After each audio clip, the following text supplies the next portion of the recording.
Okay, here another way to pin your opponent from north-south. It's a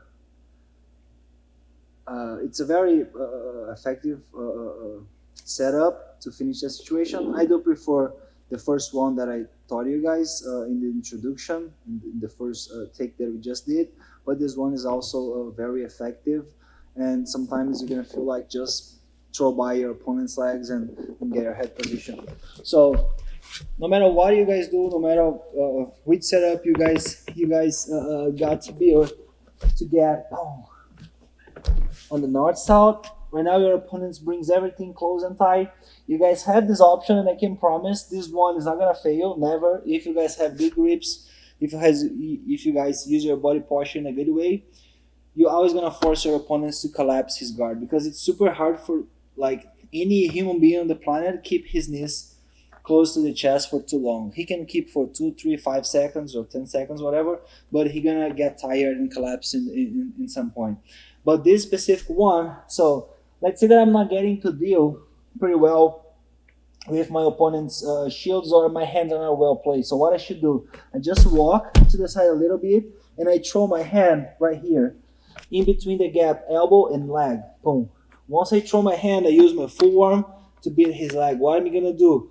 Body comes down closer to my opponent's upper body, and then I'm gonna posture up, stepping, posturing up, extending my body and extend my arm up, throwing by his leg away, creating a space to drop my knee and use my head position to cover and pin his hips. It's super simple. It seems a lot, but it's also very easy to replicate. So we get here angle, so I throw my hand, and then I'm like dropping myself, my body weight over my opponent's shield. So it means that the position is gonna be tight. The position is gonna be tight and he cannot move. So now what am I gonna do? I'm gonna step forward just to create a solid base. So my hand, I keep everything stiff like here. So I'm gonna posture up and throw his leg away. So once I throw his leg away, so look at how my elbow is still holding his leg. So I cannot come and bring my arm down and try to find a space to my head, because I'm too far away.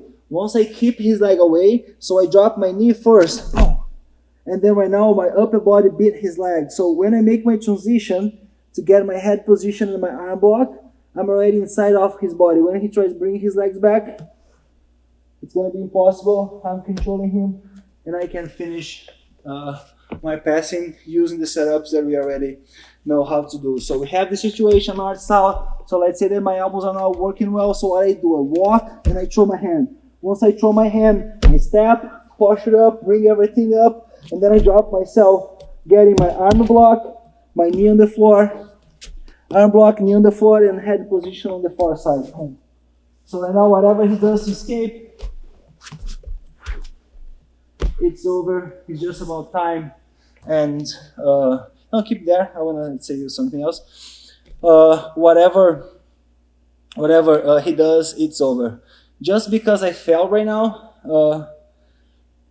I'm not sure if probably I'm gonna talk about this thing later, but I just want to show right now in the next movements when we see it's gonna be taught already. So it's when we have situations like here, boom, and I feel like my opponent is turning into me like that. So just by having an easy spin, we are ready to take the back and expose and whatever we do. So always remember, once you feel you are struggling too much, to keep your opponent pinned, because he's gonna bridge 1, 2, and you guys are doing a good job. But you feel like the guy's turning, just spin, don't hesitate.